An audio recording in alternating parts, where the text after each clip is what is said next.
One split second. One accidental tap on a screen. That was all it took for Kelsey's life to end, and for a new, terrifying one to begin. She thought she was just returning a lost phone to a customer, but the voice on the other end wasn't a customer. It was Roman Kincaid, the most dangerous man in the New York underworld. And he didn't want his phone back. He wanted the person who answered it. When the black SUV surrounded her diner, she realized too late you don't hang up on the devil. You don't run. And when he looks you in the eye and says, "From now on, you're mine," you better believe him. The rain in Brooklyn didn't wash things clean. It just made the grime slicker.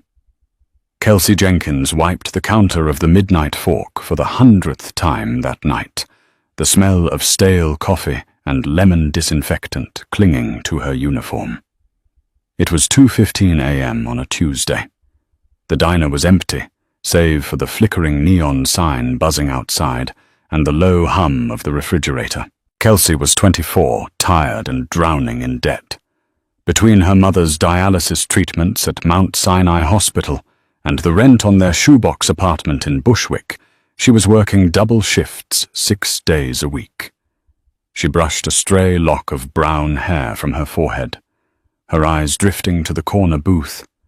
The guy in the grey hoodie had left 10 minutes ago. He had been nervous, jittery. He'd ordered a black coffee, didn't drink it, and left a $20 bill for a $2 drink. That was when she saw it. Wedged between the vinyl seat cushion and the wall was a phone. It wasn't a smartphone.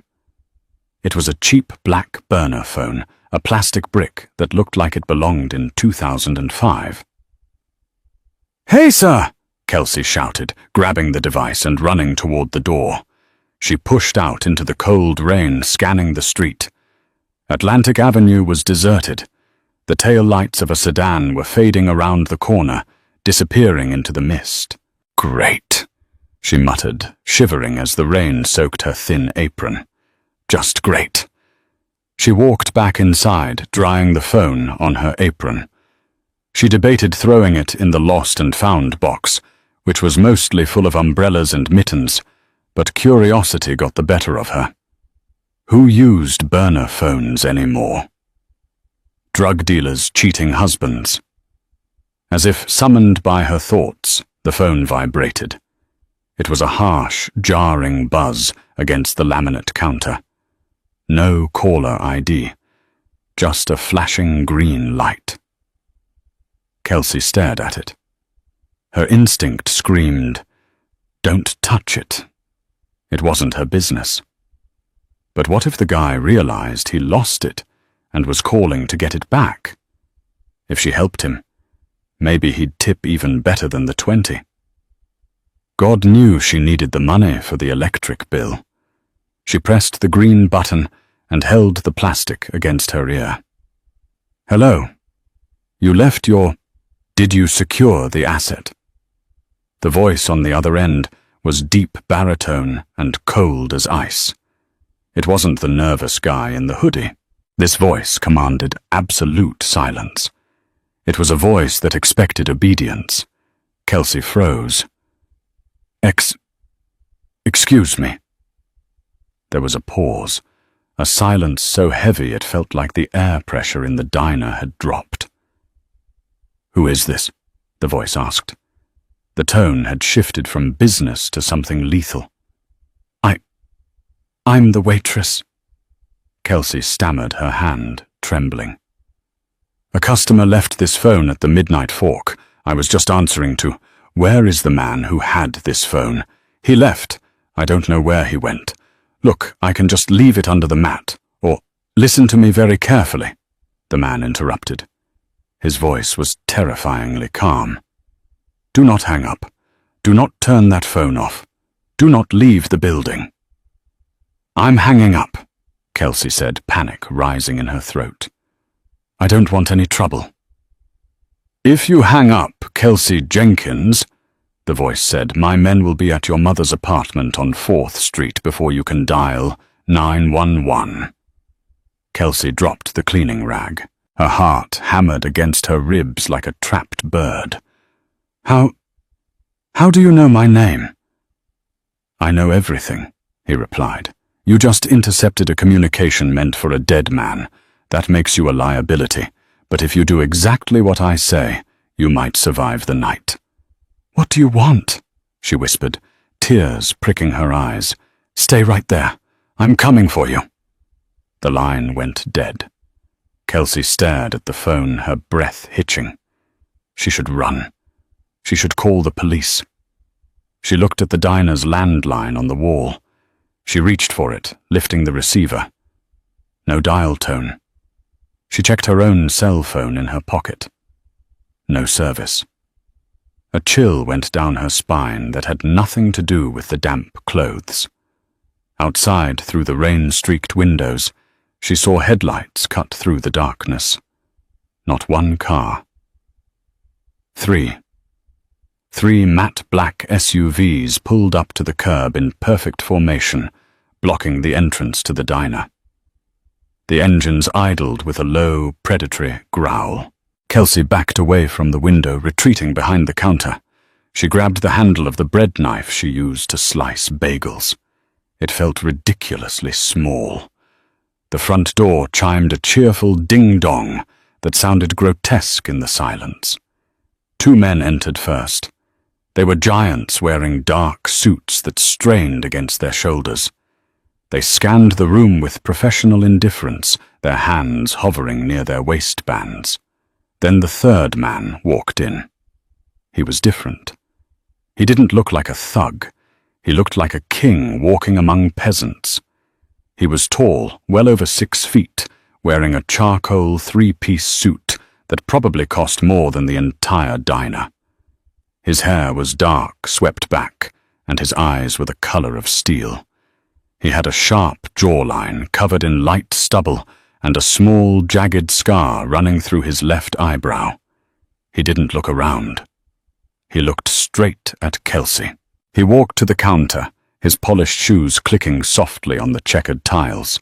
He stopped right in front of her, the smell of expensive cologne, sandalwood, and tobacco overpowering the smell of grease.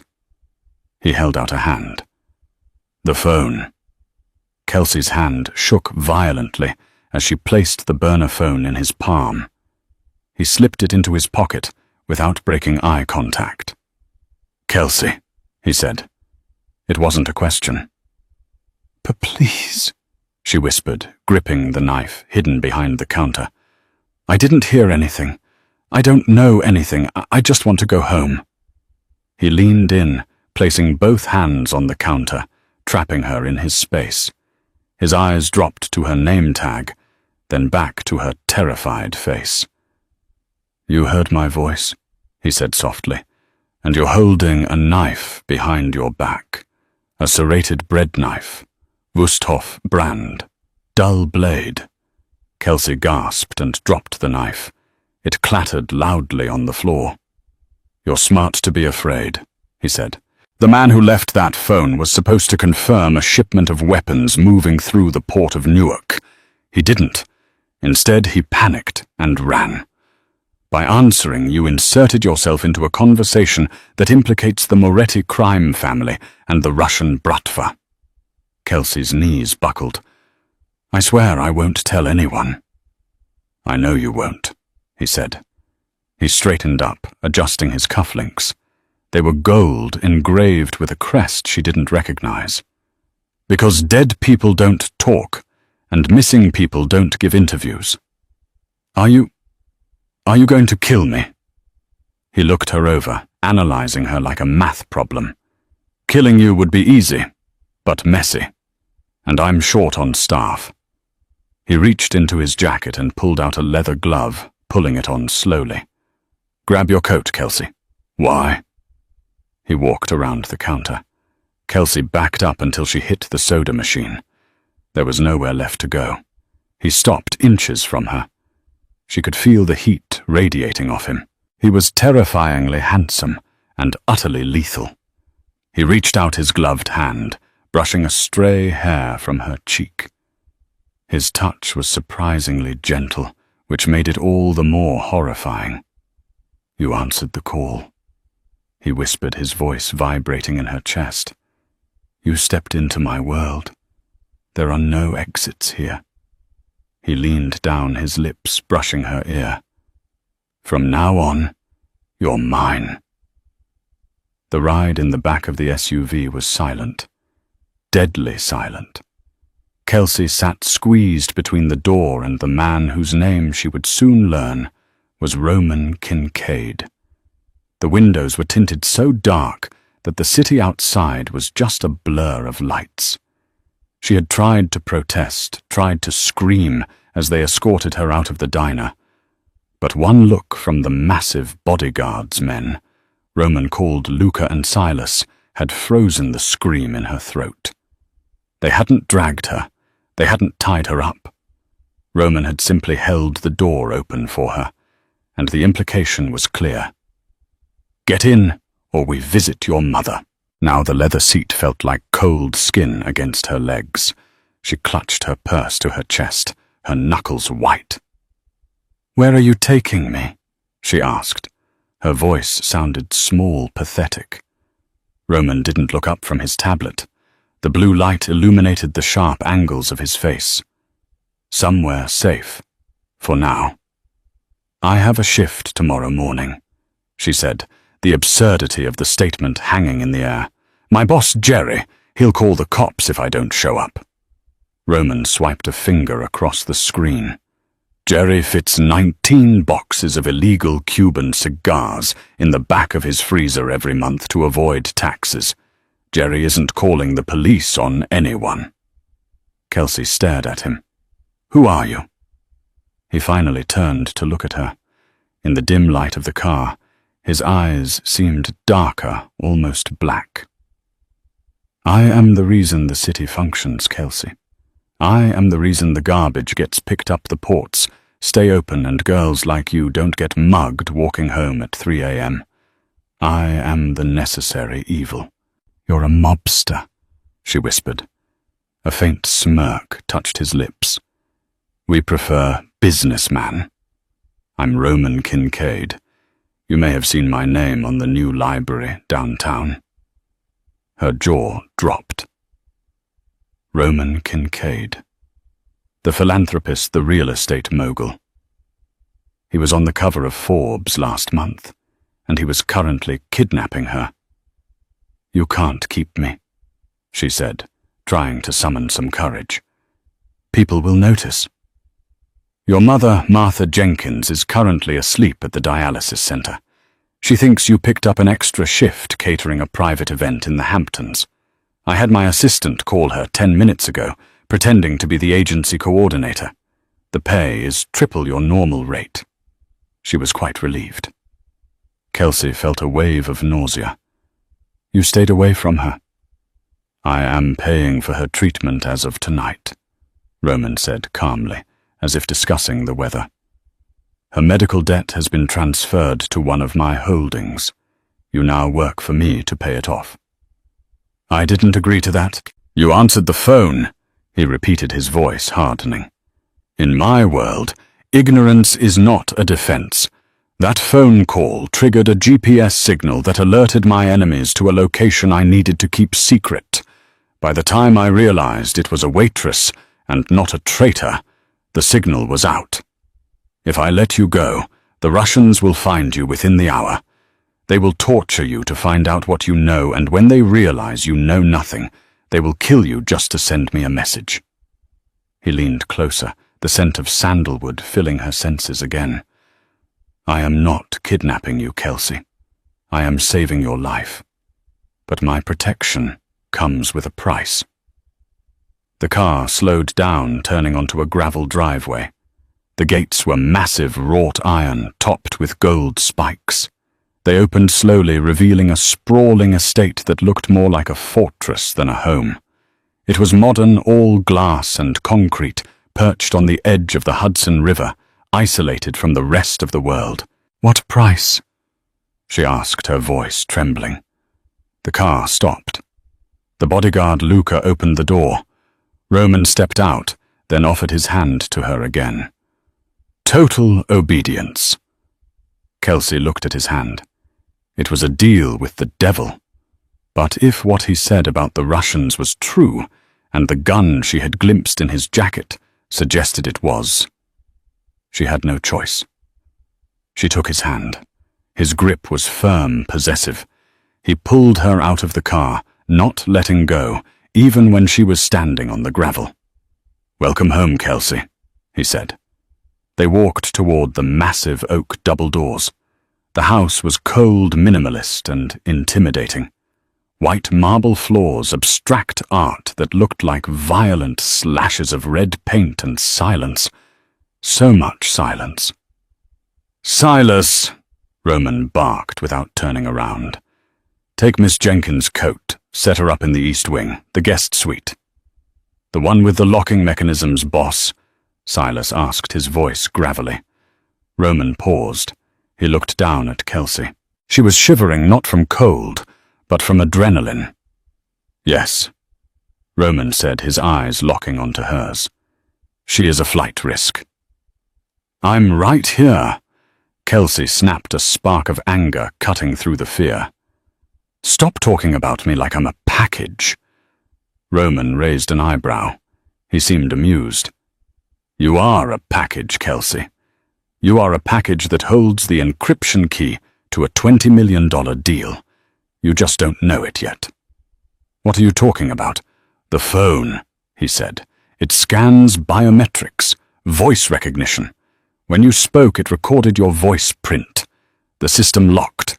It thinks you are the courier now. Until my tech team can bypass it, you are the only one who can unlock the encrypted files." He stepped closer, backing her against the cold marble wall of the foyer. He placed a hand on the wall beside her head.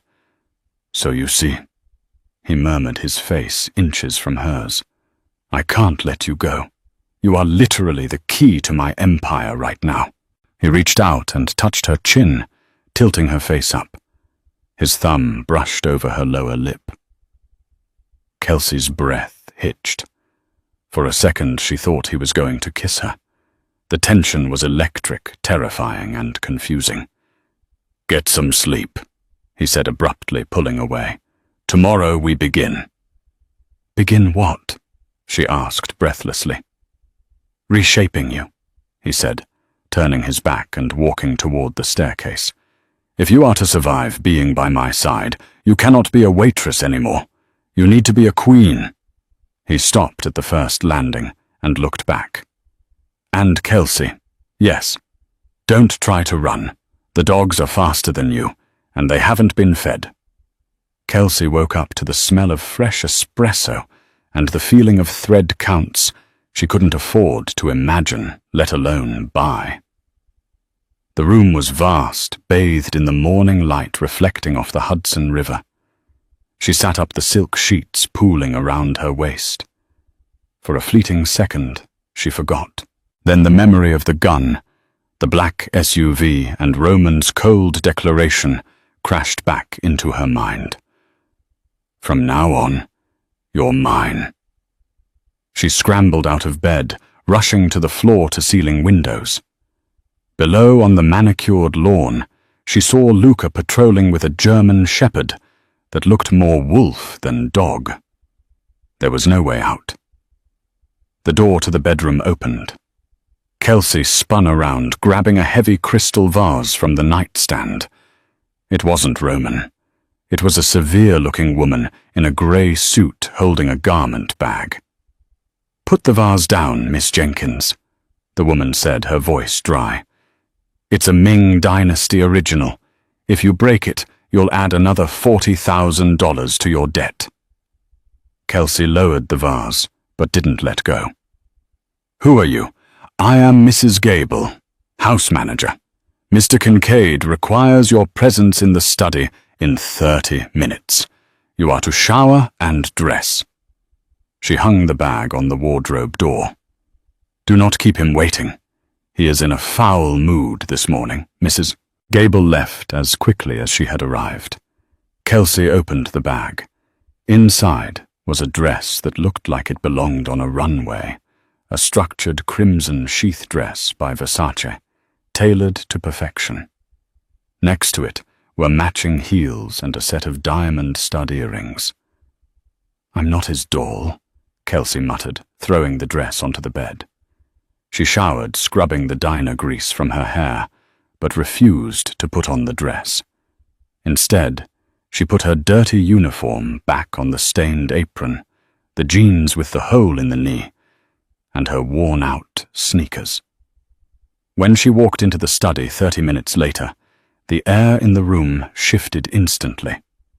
Roman was standing behind a massive mahogany desk reviewing documents. He looked up, his eyes narrowing as they swept over her outfit. He was impeccable in a navy suit, a Patek Philippe watch glinting on his wrist. "I gave specific instructions," Roman said, his voice low. "I'm not wearing your clothes," Kelsey said, crossing her arms. She tried to look brave, but her heart was hammering. "I'm not your girlfriend. I'm your prisoner. Prisoners wear uniforms. This is mine." Roman slowly placed his pen down. He walked around the desk, closing the distance between them. The sheer size of him was overwhelming. "You are stubborn," he said, stopping a foot away. "I admire that. Usually. Let me go, Roman.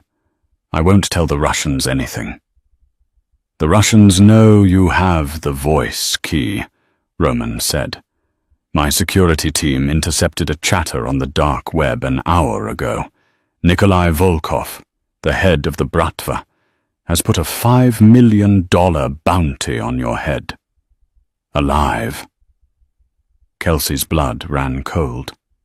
5 million. "You are a walking ATM to them. If they catch you, they will force you to unlock the files. Drain my accounts and then—" He trailed off, his eyes darkening. "Let's just say you are safer in this room with me than you are anywhere else on the planet." He reached out his fingers, hooking under the strap of her dirty apron. "But if you are going to stay here, you will play the part. Tonight we are going to the Met Gala. It's a charity benefit, but for men like me, it's a boardroom." "The Met Gala." Kelsey laughed nervously. "I serve coffee, Roman. I don't do galas." "You do now," he said, tugging the apron gently. "Because the only way to keep Volkov from storming this house with a private army is to show him that you are not a hostage. We have to show him that you are with me, that you belong to me. If he thinks you're my lover, he will hesitate. Killing a rival's woman starts a war. Kidnapping a random waitress is just business." Kelsey stared at him, processing the twisted logic. "So I have to pretend to be yours. In public, yes," Roman said. His gaze dropped to her lips. "You have to look at me like you love me. You have to touch me like you own me. Can you do that, Kelsey?" "I don't even like you," she spat. Roman smirked, a dangerous glint in his eyes. "That's a start. Passion is passion. We can work with hate." He suddenly ripped the apron off her neck. The sound of tearing fabric echoed in the quiet room. "Go change," he ordered, his voice dropping an octave. "And burn these rags. If you walk out of that room looking like a victim again, I will dress you myself." Kelsey glared at him, clutching her chest. She wanted to slap him, but beneath the anger there was a terrifying thrill. He was a monster, yes, but he was a monster who was building a wall between her and the wolves. "Fine," she hissed, "but I'm keeping the sneakers." "Wear the Louboutins," he called after her as she stormed out. "Red soles, they match the blood you're about to step into." The interior of the Pierre Hotel ballroom was a kaleidoscope of gold-leaf crystal chandeliers and old money. Kelsey felt like an imposter. The red Versace dress fit her like a second skin, accentuating curves she usually hid under baggy t-shirts. Her hair had been styled into sleek Hollywood waves, and a diamond necklace worth more than her entire neighborhood sat heavy on her collarbone. Roman's hand was on the small of her back, a warm, heavy weight that grounded her. "Breathe," he whispered in her ear as the cameras flashed. "Smile. You're the Queen of New York tonight." "My feet hurt," she whispered back, flashing a dazzling smile at a photographer from Vogue. "I'll buy you a foot massage spa tomorrow," he murmured. "Just keep walking." They moved through the crowd. Kelsey recognized faces she had only seen on TV: senators, tech, billionaires, actresses. They all looked at Roman with a mixture of respect and fear, and they looked at her with curiosity. "Kincaid!" a booming voice called out. A short, balding man with a thick cigar approached them. "Didn't think you'd show your face after the Newark shipment went dark." "Senator." Roman nodded politely, his grip on Kelsey tightening slightly. "Hiccups happen. This is Kelsey." The senator looked Kelsey up and down, his eyes lingering on her chest. "Charmed.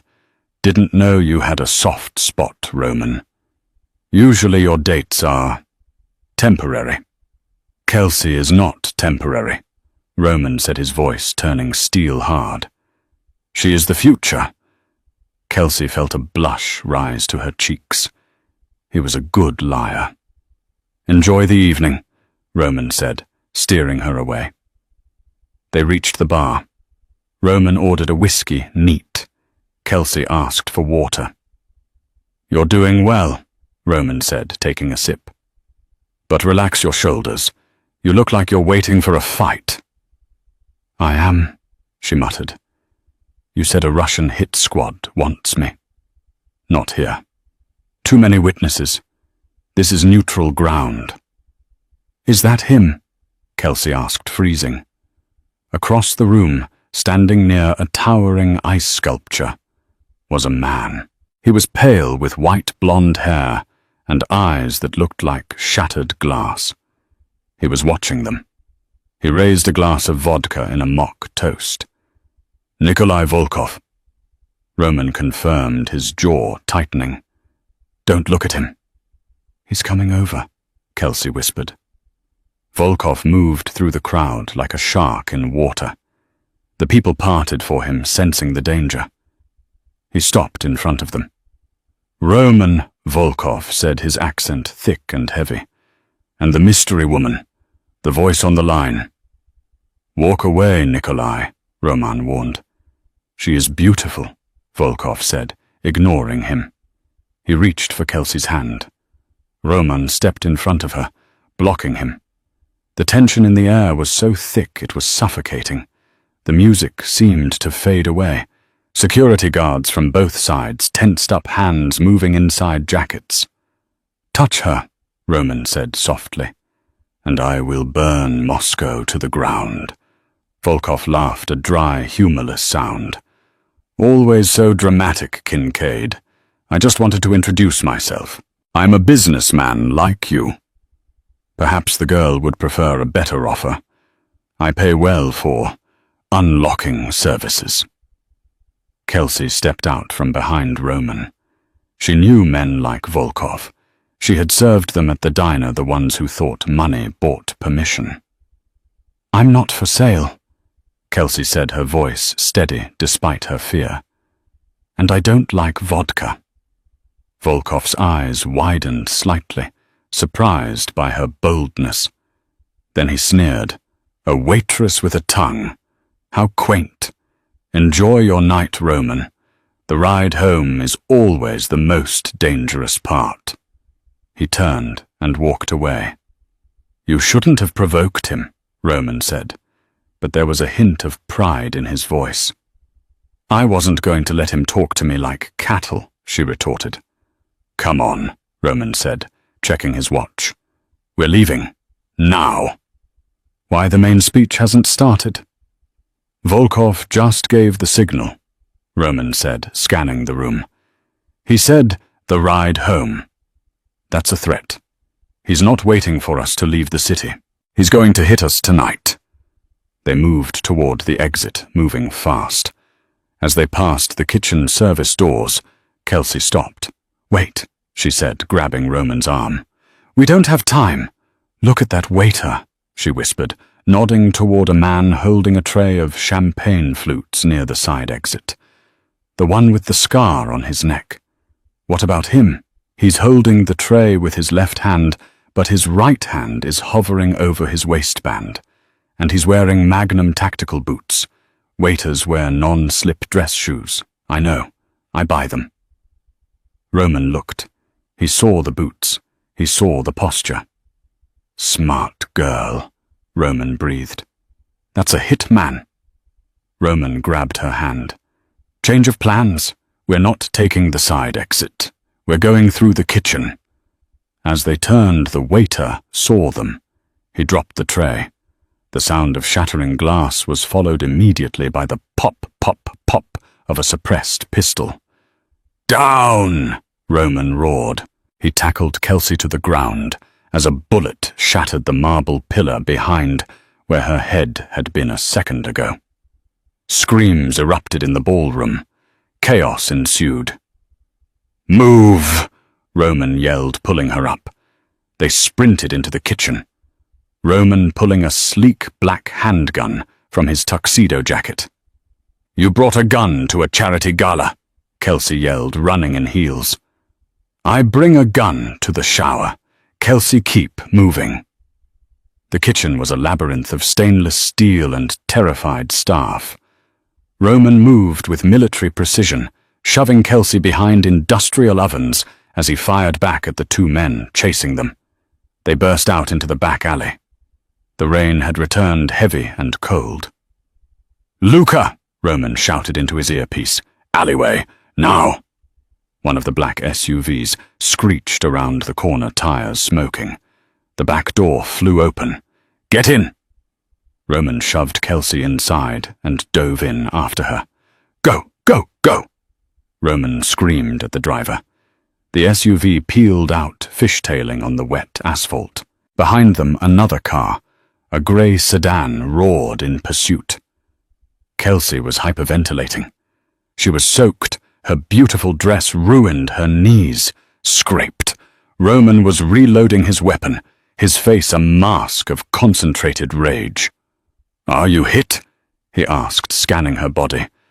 "No, I don't think so," she stammered. "Keep your head down." Bullets pinged against the back of the SUV. The armored glass held spider webbing under the impact.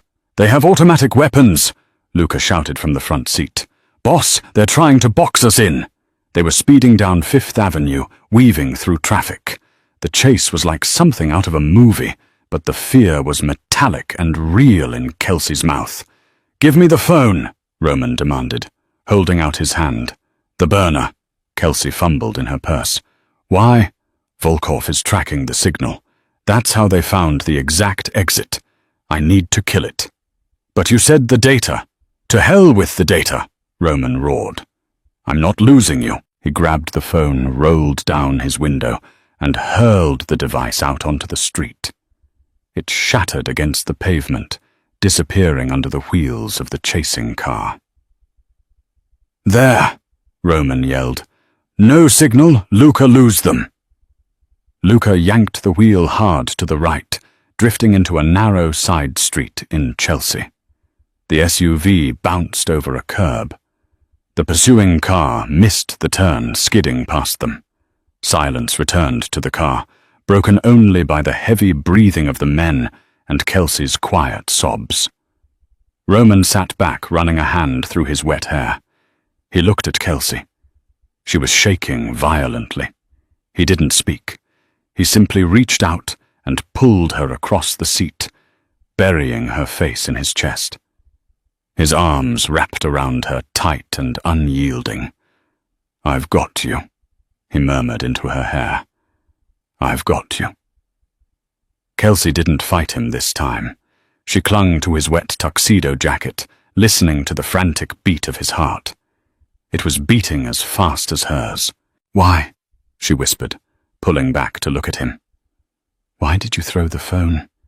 You said it was worth $20 million. You said it was the key to your empire. Roman looked at her, his eyes searching her face. He reached up his thumb, wiping a smudge of grease from her cheek. The adrenaline was fading, leaving something else in its wake. Something raw. I can make another 20 million, he said, his voice rough. I can rebuild an empire. But I can't replace you. Kelsey stared at him. You just met me yesterday. Time is irrelevant, Roman said. I knew the moment you stood up to me in the diner with a bread knife. I knew tonight when you spotted the shooter before my highly paid security did. You aren't just a waitress, Kelsey. You're a survivor, and you belong at my side. He leaned in. The air in the car crackled. Roman? She breathed a warning or an invitation she wasn't sure. Tell me to stop. He whispered, his lips inches from hers. Tell me to stop, and I will never touch you again. She looked at his lips, then at the dangerous scar on his brow. She thought about the boring, safe life she had yesterday, and she thought about the fire in his eyes. Don't stop, she whispered. He kissed her. It wasn't gentle. It was possessive, desperate, and tasted of rain and danger. Kelsey kissed him back, threading her fingers into his hair, letting the darkness claim her. But the moment was shattered by Luca's voice. Boss, we have a problem. Roman broke the kiss, breathless, looking toward the front. What is it? We lost the tail, Luca said, looking in the rearview mirror, his face pale. But I just got a text from the safe house. The alarm is disabled. What? Roman went rigid. The perimeter is down, boss. Someone inside the house shut it off. Roman's face turned into stone. The tenderness from seconds ago vanished, replaced by the warlord. The traitor, Roman realized. It wasn't the phone signal. Someone in my inner circle told Volkov where we were. And now they've left the front door open. My mother. Kelsey gasped, grabbing Roman's lapel. You said my mother's debt was transferred. Is she safe? Roman looked at her, and for the first time she saw fear in his eyes. We have to go back, Roman ordered. Silas is at the house. If he's the traitor... He's watching the armory, Luca said grimly. Drive, Roman commanded, racking the slide of his pistol. And Kelsey... Yes, there's a panic room in the master bedroom. When we get there, you run for it. You don't stop. You don't look back. Do you understand? I'm not leaving you, she said firmly. This isn't a debate, Roman yelled. The traitor is inside the walls. The SUV roared back toward the estate, but as they approached the gates, they didn't see guards. They saw smoke rising from the main house. The fortress had been breached. The iron gates of the Kincaid estate were wide open. The smoke wasn't a billowing inferno, but a thin grey ribbon curling from the east wing. The guest quarters where Kelsey had slept just that morning. Roman killed the headlights of the SUV 100 yards out. Luca, take the perimeter. If anything moves and it isn't me or Kelsey, put it down. Understood, boss. Luca vanished into the rain-soaked shrubbery, his silhouette merging with the darkness. Roman turned to Kelsey. He opened the glove box and pulled out a small, snub-nosed revolver. Do you know how to use this?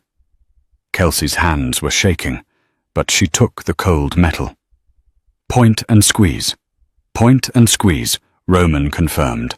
The safety is off. It has 6 rounds. Save the last one for yourself. Kelsey looked at him, her eyes wide with horror. If Volkov's men take you alive, Roman said, his voice devoid of emotion, but his eyes burning with intensity. You will wish you were dead. Do not let them take you. Do you understand? She nodded, a lump forming in her throat.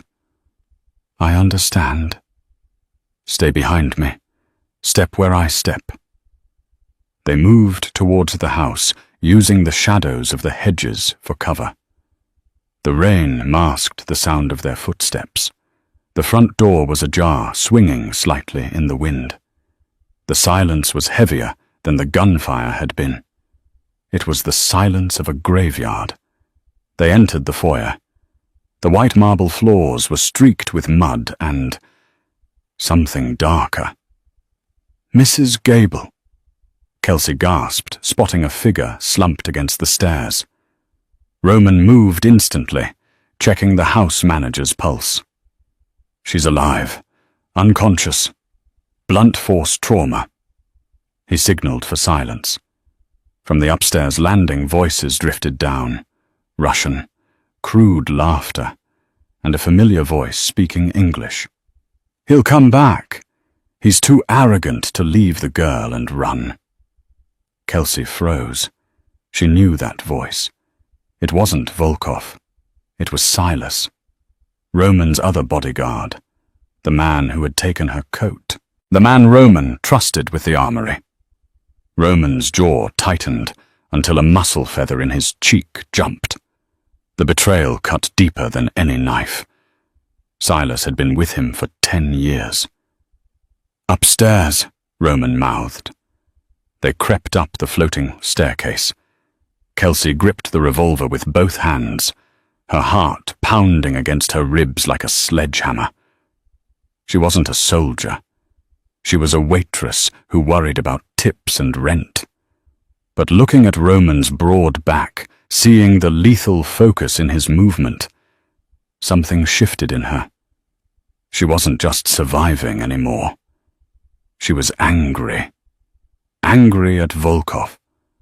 Angry at the world. And furious at Silas. They reached the top of the stairs. The double doors to Roman's private study were open. Inside, Nikolai Volkov was sitting in Roman's leather chair, his feet up on the desk. He was swirling a glass of Roman's finest scotch. Silas was standing by the window, holding an assault rifle watching the driveway. He's here, Silas said, suddenly, spotting the abandoned SUV. Show yourself, Roman! Volkov shouted, his voice echoing through the house. Come out, and I might make the girl's death quick. Roman stepped into the doorway, his gun raised. Kelsey stayed tucked against the wall behind him, unseen. Get out of my chair, Nikolai, Roman said, his voice eerily calm. Volkov laughed, clapping his hands. There he is, the King of New York, looking a bit wet, Roman. Silas, Roman said, ignoring the Russian. He looked at his man. Why? Silas didn't look ashamed. He looked hungry. 10 years, Roman. I took bullets for you. I cleaned up your messes. And for what? A salary while you make millions. Nikolai offered me a seat at the table, a territory of my own. You don't have the head for business, Silas, Roman said coldly. You're a hammer. Hammers don't build houses. They just break things. I'm about to break you, Silas sneered, raising his rifle. Now, Roman yelled, dropping to a crouch and firing. The room exploded into chaos. Roman's bullet hit Silas in the shoulder, spinning him around, but the body armor absorbed the worst of it. Silas returned fire bullets, shredding the doorframe. Roman rolled behind a heavy oak bookshelf. Volkov flipped the desk, using it as a shield, firing a gold-plated pistol blindly toward the door. Kelsey was trapped in the hallway. She saw a Russian enforcer coming up the back stairs, a man she hadn't seen before. He had a knife. He lunged at her. Kelsey didn't think. She screamed and fired the revolver. The recoil nearly broke her wrist. The bullet went wide, shattering a window, but the noise startled the man. He hesitated. Kelsey fired again, this time at close range. The man crumpled, clutching his leg. She scrambled over him, rushing into the room where Roman was pinned down. "Kelsey, stay out!" Roman roared, reloading. "I can't!" she yelled, sliding behind the bookshelf next to him. "There's more coming from the back." Silas was advancing, suppressing them with automatic fire. Wood chips and plaster rained down on them. Roman checked his magazine. 2 rounds left. "I'm going to draw his fire," Roman said, gripping her arm. "When he turns, you run for the panic room." "No." Kelsey grabbed his lapel. "I am not leaving you."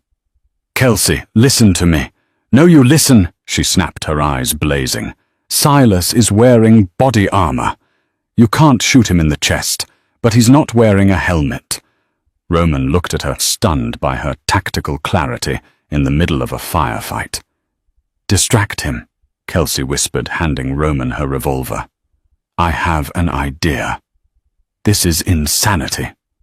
"This is marriage material," she shot back. "Do it." Roman smirked a dark, blood-soaked grin. "On 3. 3. The word was a roar, a command that shattered the stale air of the study. Roman didn't just stand up. He exploded from behind the heavy oak bookshelf with the ferocity of a cornered lion. He didn't aim at Silas, whose rifle was spitting fire and shredding the spine of the books shielding them. He didn't aim at Volkov, who was cowering behind the overturned mahogany desk. Roman threw his head back, aiming both weapons, his sleek semi-automatic and Kelsey's small revolver, at the ceiling. Specifically, at the gold-plated chain holding up the massive crystal chandelier. Bang! Bang! Bang! The gunshots were deafening in the enclosed space. The chain, already stressed by decades of gravity, sparked as the bullets sheared through the metal links. With a groan that sounded like a dying beast, the steel gave way. Silas looked up, his tactical instincts failing him for the first time. He saw 1,000 shards of crystal refracting the light, descending like a glittering guillotine. He tried to dive, scrambling for the cover of the window alcove, but he was too slow. The chandelier crashed into the floor with the force of a bomb. The sound was absolute, a cacophony of shattering glass and twisting metal that vibrated in Kelsey's teeth. A cloud of plaster dust and crystal shards billowed up instantly, blinding everyone in the room. "My legs! God, my legs!" Silas screamed, his voice ragged and wet. He was pinned under the twisted brass frame, the rifle knocked from his grip, sliding across the parquet floor into the shadows. For a moment, there was only the sound of Silas's whimpers and the settling dust. Kelsey pressed her hands over her ears, coughing, her eyes stinging. The room was a wreck. The beautiful library was now a war zone. "Roman?" she whispered, terrified of the silence. "You missed one," a voice sneered from the haze. Nikolai Volkov stood up from behind the desk. He was covered in white dust, looking like a ghost, but the gold-plated Desert Eagle in his hand was very real, and it was pointed directly at Roman's chest. Roman was standing in the open, his arms lowered. His slide was locked back. He was out of ammunition. He had spent everything on the chandelier. "A valiant effort, Kincaid." Volkov laughed, the sound dry and humorless. "Dropping the ceiling very theatrical, but ultimately you are empty and I am not." Roman didn't flinch. He didn't beg. He simply stared at the Russian with cold, steel eyes. "If you're going to shoot Nikolai, do it. I'm tired of hearing you talk." "As you wish." Volkov smiled, his finger tightening on the trigger. "Goodbye, Roman." Kelsey watched time, seeming to stretch into infinity. She saw the tendon in Volkov's finger contract. She saw Roman brace himself for the impact. Click. The sound was small, mechanical, and horrifyingly anticlimactic. Volkov frowned. He looked at the gun in confusion. He racked the slide, ejecting a round that wasn't there, and pulled the trigger again. Click. Problem. The voice came from the shadows near the drink cart. Volkov spun around, his eyes wide. Kelsey stepped out into the light. Her red Versace dress was ripped at the hem, her face was smudged with soot, and her hair was wild. But her hand was steady. In her palm she held a heavy rectangular object, the magazine from Volkov's gun. "Looking for this?" she asked, her voice trembling with adrenaline, but loud enough to cut through the room. "How?" Volkov stammered, looking from his empty gun to the woman he had dismissed as a pawn. "That is impossible." "You were too busy gloating," Kelsey said, stepping over a pile of broken books. "When you poured yourself that drink earlier, you took the clip out to show off the engraving to Silas. You set it on the sidebar. I saw it when I crawled in. You didn't see me because men like you don't look at people like me. I'm just the help, right? I'm invisible until I serve you." She tossed the magazine into the debris. "Service denied." Volkov's face twisted into a mask of pure primal rage. He let out a guttural roar, throwing the useless gun at Roman's head. Roman dodged it easily, but he was still across the room, separated by the wreckage of the chandelier. Volkov didn't go for Roman. He pulled a serrated combat knife from his belt and lunged at Kelsey. "I will gut you, you little witch!" he screamed, closing the distance in 2 strides. "Kelsey, run!" Roman shouted, scrambling over the debris. But he was too far away. Kelsey didn't run. She couldn't. Her back was against the heavy shelves. She looked at the charging man, seeing the madness in his eyes. She remembered the nights carrying heavy trays, the strength in her arms from years of hard labor that no gym membership could buy. She reached out and grabbed the neck of the heavy crystal decanter, sitting on the shelf next to her, Roman's prized Macallan 25. As Volkov slashed the knife downward, Kelsey didn't flinch away. She stepped into the swing, ducking under his arm, and swung the heavy bottle with every ounce of frustration, fear, and rage she possessed. Crack! The sound was sickeningly solid. The thick crystal connected with Volkov's temple. The bottle didn't shatter, but Volkov's consciousness did. His eyes rolled back into his head, his momentum carrying him forward until he collapsed face first into the carpet, the knife skittering harmlessly away. Kelsey stood over him, breathing hard, clutching the bottle like a club. "Bitch!" a voice wheezed from the floor. Silas, blood dripping from his mouth, had managed to drag his pistol from his ankle holster. He raised it, his hand shaking, aiming directly at Kelsey's back. Bang! The shot rang out instantly. But it didn't come from Silas. Silas's head snapped back, and his arm dropped lifelessly to the floor. Kelsey spun around. Roman was standing 10 feet away, a smoking backup piece, a small ankle gun of his own in his hand. He had vaulted the wreckage and fired in mid-air. He didn't look at Silas. He didn't look at Volkov. He dropped the gun and strode toward Kelsey, kicking debris out of his path. "Are you hurt?" he demanded, his hands immediately on her shoulders, checking her for wounds. His eyes were frantic, scanning her face, her arms, her neck. "Did he touch you?" I hit him," Kelsey whispered, looking down at the unconscious mob boss at her feet. She looked at the bottle in her hand. "I think I broke your expensive scotch." Roman looked at the bottle, then at the man she had single-handedly incapacitated. He let out a breath he seemed to have been holding since he met her. "Kelsey," he said, his voice rough with an emotion she had never heard from him before. "You just took out the head of the Russian bratva with a bottle of liquor. Do you have any idea what you just did? Saved my own life," she managed to joke, though. Tears were starting to spill over. "You saved my life," Roman corrected fiercely. He took the bottle from her trembling fingers and set it down on the shelf. Then he grabbed her face between his hands. The blood and dirt on his skin smeared onto hers, but neither cared. "I thought I lost you," he confessed, his forehead resting against hers. "When the chandelier fell, when he pulled that knife. I have never known fear like that. Not for myself. For you."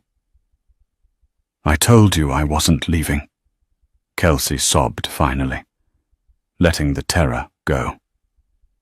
She wrapped her arms around his neck, burying her face in the ruined fabric of his suit. "I told you." "You did," Roman murmured, wrapping his arms around her waist and lifting her slightly off the floor, holding her as if she were the only solid thing in a collapsing world. "You are not a waitress, Kelsey Jenkins. You are a warrior. You are a queen among wolves." He pulled back just enough to look into her eyes. The adrenaline was fading, leaving behind a raw electric connection that scorched the air between them. "The debt is paid," Roman said softly. "Your mother is safe. The accounts are settled. You can go, Kelsey. Luca will drive you anywhere. You never have to see this violence again." Kelsey looked around the destroyed room. She saw the traitor dead on the floor. She saw the monster who had hunted her unconscious. And she saw the man who had burned down the world to keep her safe. She thought of her old life, the cold apartment, the rude customers, the loneliness. Then she looked at the fire in Roman's eyes. "I can't go back," she whispered. "I don't fit there anymore." Roman's thumb brushed a tear from her cheek. "Then where do you fit?" Kelsey stood on her tiptoes and pressed her lips to his. It tasted of smoke and survival. "Right here," she breathed against his mouth. "With the villain."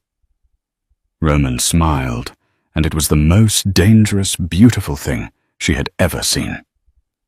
"Good," he said, "because I was never going to let you go anyway." 6 months later, the reopening of the Midnight Fork was the event of the season in Brooklyn. It was no longer a greasy spoon. It was now an exclusive, high-end speakeasy, the front for the most sophisticated intelligence network in the city.